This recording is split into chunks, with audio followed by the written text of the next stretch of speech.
Hi నమస్తే, నా పేరు Chandrashekhar. Welcome to take one media channel.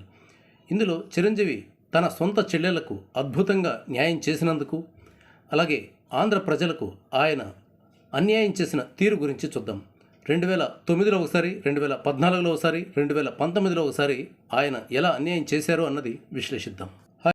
Chiranjeevi cinema రంగంలో ఒక సమ్మోహక శక్తి. స్వయం కృషితో మెగాస్టార్ అయ్యారు. ఎన్టీఆర్ తర్వాత టాలీవుడ్ కింగ్ అయ్యారు. సినిమాల వరకు మాత్రమే చూస్తే ఆయన గొప్ప ఇన్స్పిరేషన్. కానీ రాజకీయాలు అడుగుపెట్టి ఆంధ్ర ప్రజలకు తీరని అన్యాయం చేశారు. తనను మెగాస్టార్ను చేసిన ప్రజల కంట్లో దుమ్ము కొట్టారు. ఎన్టీఆర్ లాగా సీఎం కావాలని చిరంజీవి భావించారు. ఇదేమీ అనుచితమైన కోరిక కాదు.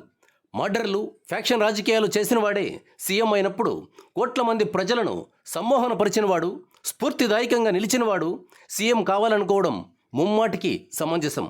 అయితే ఈ క్రమంలో చిరంజీవి సొంతంగా ఆలోచనలు చేయలేదు. ఫ్యాక్షనిస్టు చేతిలో బందీగా మారి ప్రజలను తప్పుదారి పట్టించడానికి రాజకీయ పార్టీ పెట్టాడు. నిజానికి చిరంజీవి రాజకీయాలను కనీస మాత్రంగా అర్థం చేసుకుని ఉన్న 2008లో కాదు, 2003లో పార్టీ పెట్టి ఉండేవాడు. ఆ రోజున పొలిటికల్ వ్యాక్యూమ్ ఉంది. చంద్రబాబు మీద వ్యతిరేకత ఉంది. విపరీతమైన కరువు, అప్పటికి 9 ఏళ్లుగా అధికారంలో ఉండటం ఇందుకు ప్రధాన కారణాలు. దీనికి తోడు చంద్రబాబు ఫ్యూచరిస్టిక్ పాలిటిక్స్ చేశాడు. వర్తమానం కంటే భవిష్యత్తులో జరగబోయే వండర్స్కు పునాది వేసుకుంటూ వెళ్ళాడు. చంద్రబాబులో రాజకీయ నాయకుడితో పాటు ఒక ఎకానమిస్ట్, ఆర్థికవేత్త ఉన్నాడు. ఆ ఎకానమిస్ట్ ఎంత బలమైన వాడంటే నోబెల్ ప్రైజ్కు అన్ని విధాలా అర్హుడు.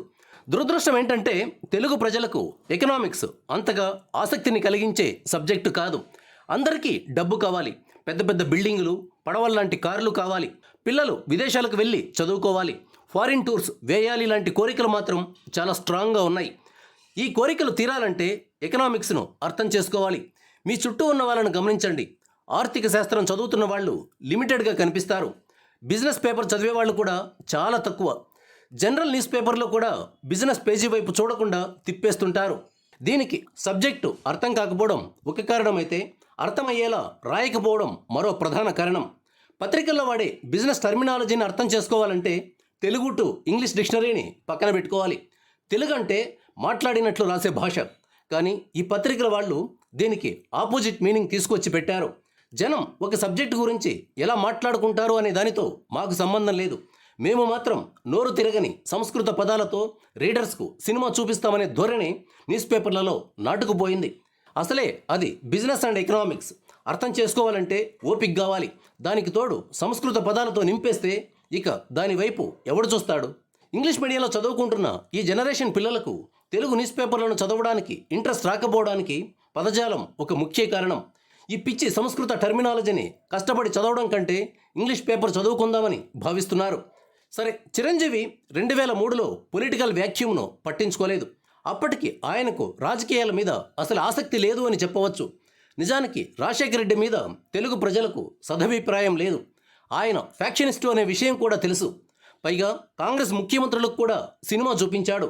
ఎవరిని ప్రశాంతంగా పనిచేసుకోనివ్వలేదు.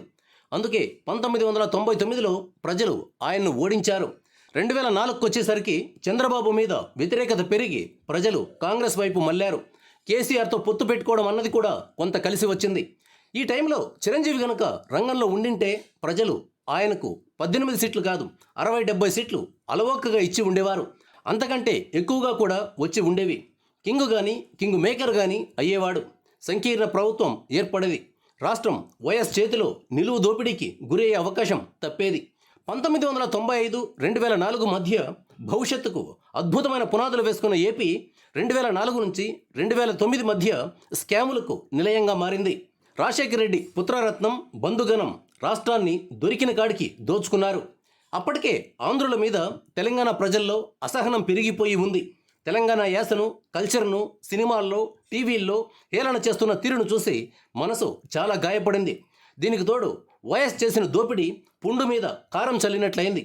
ఈ పరిణామాలు అంతిమంగా రాష్ట్రం ముక్కలు కావడానికి కారణమయ్యాయి. రాష్ట్రాన్ని అడ్డగోలుగా దోపిడీ చేశాం, జనం గ్యారంటీగా ఓడిస్తారనే అంచనాకు వచ్చిన రాజశేఖర రెడ్డి అల్లు అరవింద్తో రాయబారం నడిపాడు. చిరంజీవి చేత పార్టీ పెట్టేలా ఒప్పించాడు. ప్రజారాజ్యం ఏర్పాటైంది. సీట్ల పంపిణీ టైంలో తెర వెనక సంగతులు బయటకొచ్చాయి.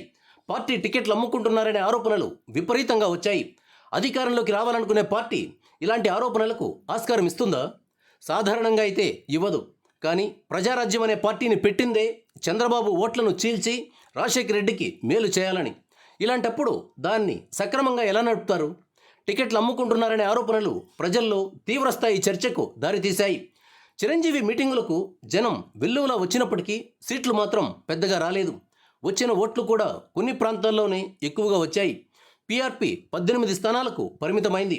బుటాబుటి మెజార్టీతో రాజశేఖర రెడ్డి మళ్ళీ సీఎం అయ్యాడు.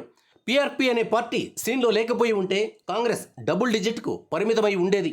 అసలు రాజశేఖర రెడ్డి ప్రాణాలు కూడా కోల్పోయి ఉండేవాడు కాదు.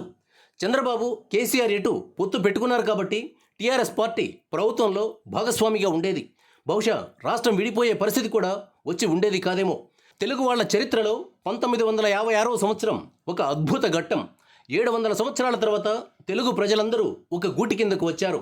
కుట్రపూరితంగా ఎన్నో తెలుగు ప్రాంతాలను పొరుగు రాష్ట్రాల్లో కలిపినప్పటికీ తెలుగు వాళ్ళు ఒక అజేయమైన శక్తిగా ఎదగడానికి 1956 పునాది వేసింది. 2014కు వచ్చేసరికి మన కంటిని మన వేలితోనే పొడుచుకునేలా పరిస్థితులను క్రియేట్ చేసుకున్నాం. కోస్తా మేధావులు, రైటర్లు, డైరెక్టర్లు తెలంగాణ ప్రజల గుండెను రంపపు కోతకు గురి చేశారు. తెలంగాణ మాండలికాన్ని విలన్లకు, కమెడియన్లకు మాత్రమే పెడుతూ వచ్చారు. ఈ దుర్మార్గాన్ని ఏ ప్రభుత్వం గుర్తించలేదు. ఇష్టానుసారం చెలరేగిపోతున్న సినిమా వాళ్లను కట్టడి చేయడానికి చిన్నపాటి ప్రయత్నం కూడా చేయలేదు. కాకతీయులు పతనమైన తర్వాత తెలంగాణ ప్రజలకు ఎంత కష్టం వచ్చిందో మాటల్లో చెప్పనలవి కాదు. తెలుగులో మాట్లాడుకోవడం, చదువుకోవడం అన్నది నేరంగా చూసే దుస్థితి. దీన్ని తట్టుకుని భాషను నిలబెట్టుకున్న ప్రజలను అభినందించేలా, తెలుగు ప్రజల్లో స్ఫూర్తి నింపేలా టెక్స్ట్ పుస్తకాల్లో పాఠాలు రాసి ఉండాలి. ప్రతి తరగతిలో ఈ విజయగాథను చెప్పి ఉండాలి. మన టెక్స్ట్ పుస్తకాలు తెలుగు వాళ్ళ మధ్య ఐక్యతను పెంచడానికి 1% కూడా ప్రయారిటీ ఇవ్వలేదు.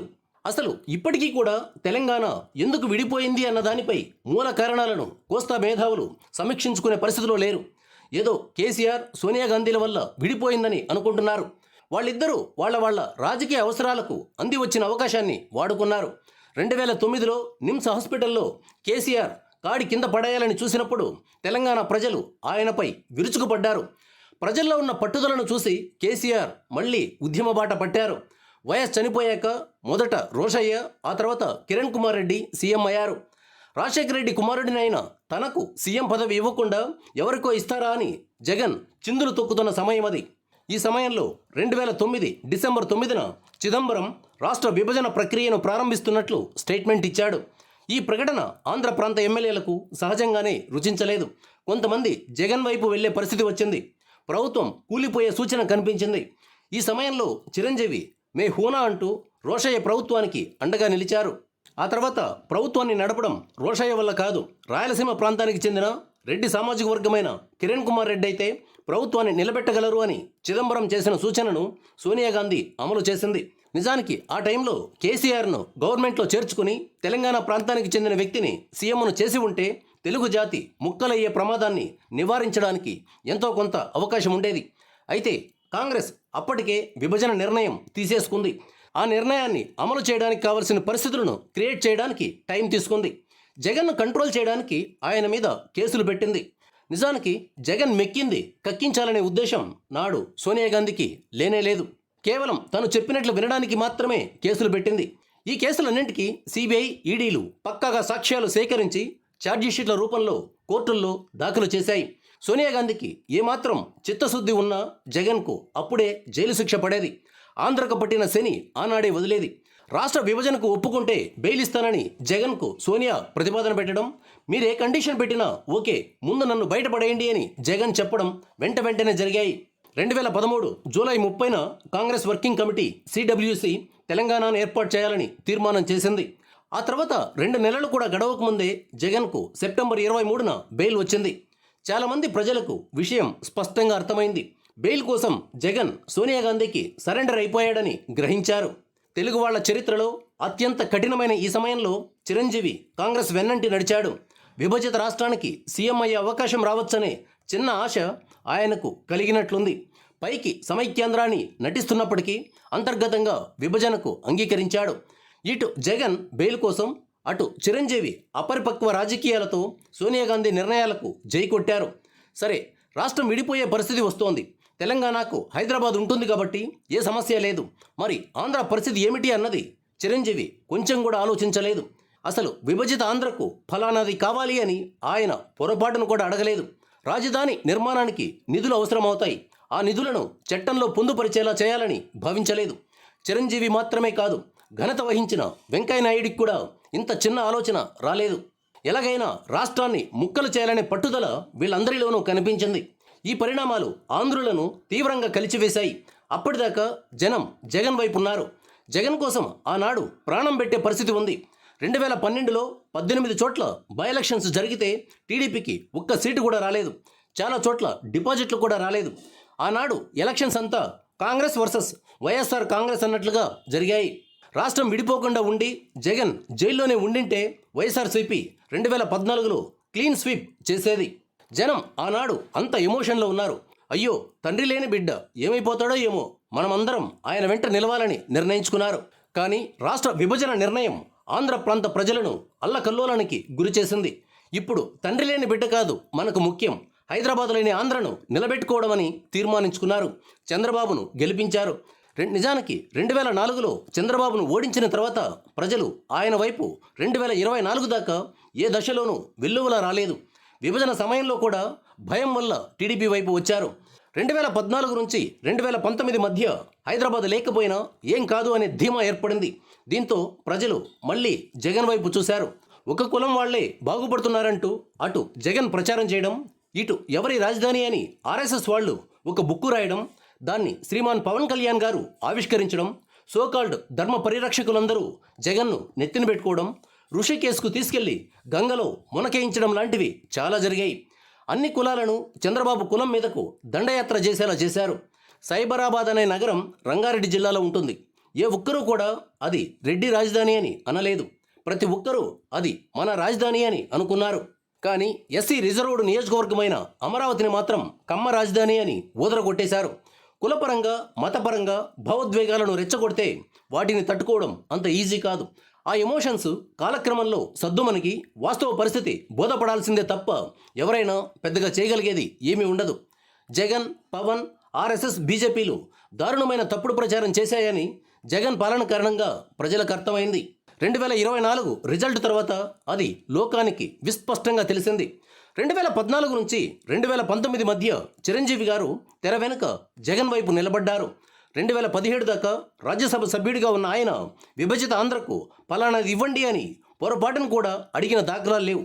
2019లో జగన్ చేసిన 3 రాజధానుల ప్రకటనకు అనుకూలంగా చిరంజీవి స్టేట్మెంట్ ఇచ్చారు. మెగా అభిమానులు కూడా చిరంజీవి చెప్పిన మాటను జీర్ణించుకోలేకపోయారు. ఈ స్టేట్మెంట్ నిజం కాదని, అది ఫేక్ వార్త అని భావించారు. మీకు అలాంటి భ్రమలు ఏమీ అక్కర్లేదు అని చిరంజీవి 2019 డిసెంబర్ 21న రిటర్న్ స్టేట్మెంట్ కూడా ఇచ్చారు. ఎవరికైనా ఈ విషయంలో డౌట్ ఉంటే Chiranjeevi supports 3 Capitals proposal for Andhra Pradesh అని ఇంటర్నెట్లో సెర్చ్ చేసుకుని చూసుకోవచ్చు. చిరంజీవి తెలుగు వాళ్ళ జీవితాలను విపరీతంగా ప్రభావితం చేశాడు. సినిమాల్లో ఉన్నంత వరకు ప్రజలపైన సానుకూల ప్రభావాన్ని చూపితే రాజకీయాల్లోకి వచ్చి నెగిటివ్ ప్రభావాన్ని చూపారు. రీసెంట్గా చిరంజీవి తన చెల్లెళ్ళ గురించి మాట్లాడుతూ కోకాపేట వల్ల తనకు ఎంత లాభం కలిగిందో చెప్పుకొచ్చారు.